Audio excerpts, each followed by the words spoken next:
I was supposed to be a bride that day. You know, the kind that walks down the aisle to gasps and tears, the kind of moment little girls dream about. I had the dress, the flowers, the venue, the string quartet, everything.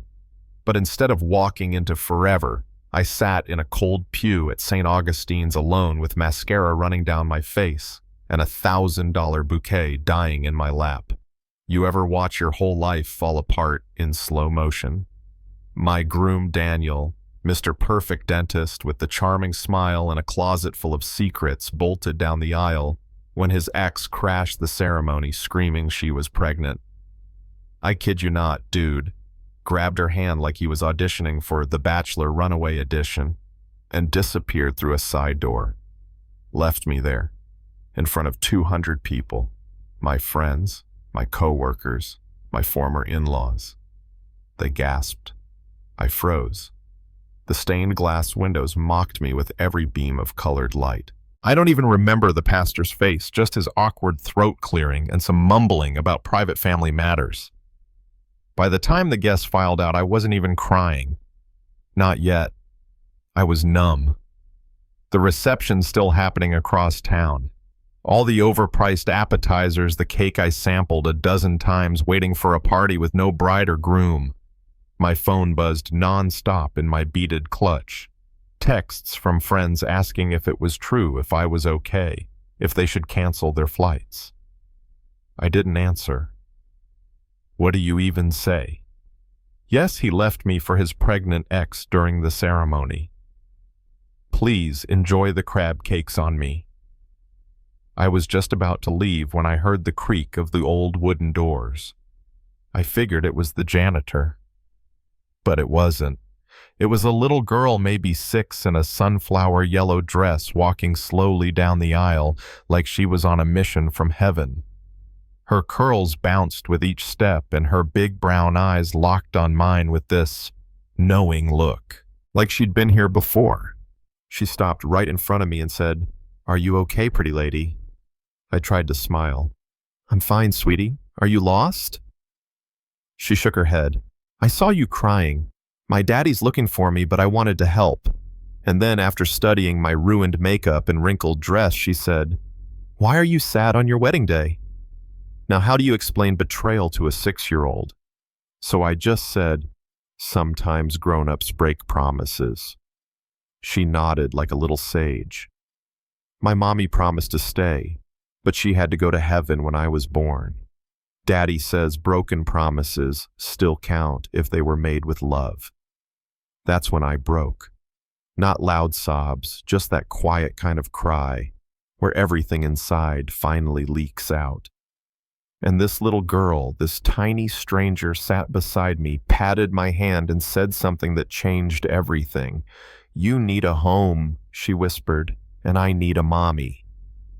Right then, a man's voice echoed through the church. "Maya, Maya, where are you?" He came rushing in, tall dark hair, a little messy, eyes scanning wildly. When he saw her safe with me, he let out a sigh so heavy I felt it in my bones. "I'm so sorry," he said, jogging over. "She has a habit of wandering off when she thinks someone's sad." "She wasn't a bother," I said quickly. "She was exactly what I needed." Maya looked up at him and declared, "This is Miss Ella. Her wedding got ruined. I told her maybe she could come home with us." The man, Thomas, blinked clearly, unsure whether to scold or hug his daughter. "That's very kind of you, sweetheart," he said carefully, then turned to me. "I know this is forward, but do you have somewhere to go? Just for tonight. I have a guest room. You shouldn't be alone." Now, normally I would have said no. I mean, stranger danger, right? But there was something in his voice, this genuine decency that I hadn't heard in months. I nodded. That night we didn't talk much. We ate sandwiches.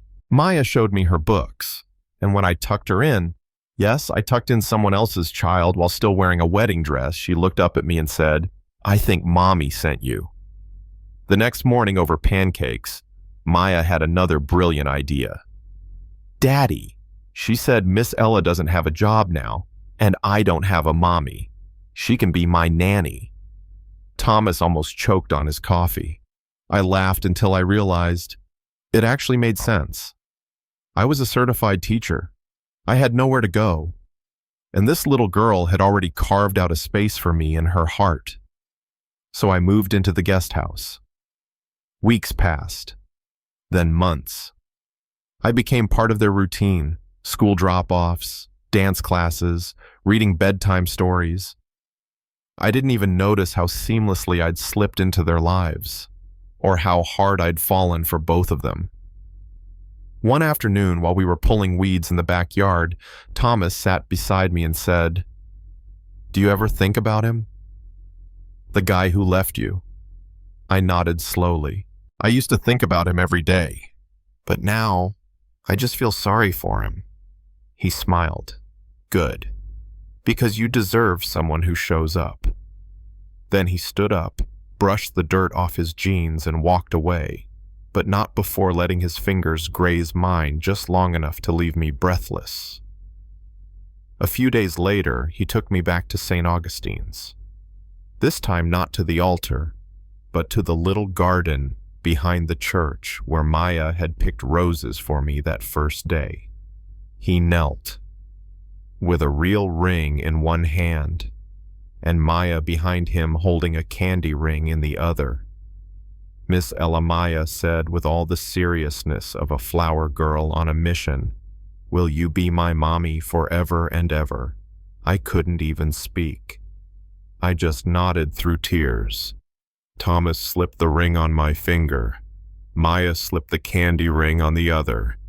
And in that moment, the three of us were no longer broken pieces. We were something whole. 8 weeks later, I walked down the aisle again. But this time I wasn't walking toward a fantasy. I was walking toward a man who knew every part of me, the ugly cries, the early morning breath, the coffee orders, and still wanted forever. Maya walked with me, her tiny hand in mine. And when Pastor Lewis asked who was giving me away, she answered proudly, "I am." We didn't have 100 guests. We had 50. We didn't have a 7-tier cake. We had chocolate cupcakes with sprinkles, Maya's pick. But it was perfect, because it was real. Sometimes the worst day of your life is just the first step toward the best one. And sometimes all it takes to find your home is a little girl with big eyes and a bigger heart whispering the words that change everything. You need a home. And I need a mommy. If you've ever felt like your world ended only to realize it was just the beginning, tell me. If you believe in second chances in families, we choose not just the ones we're born into. I want to hear your story. Was what Ella did brave or reckless?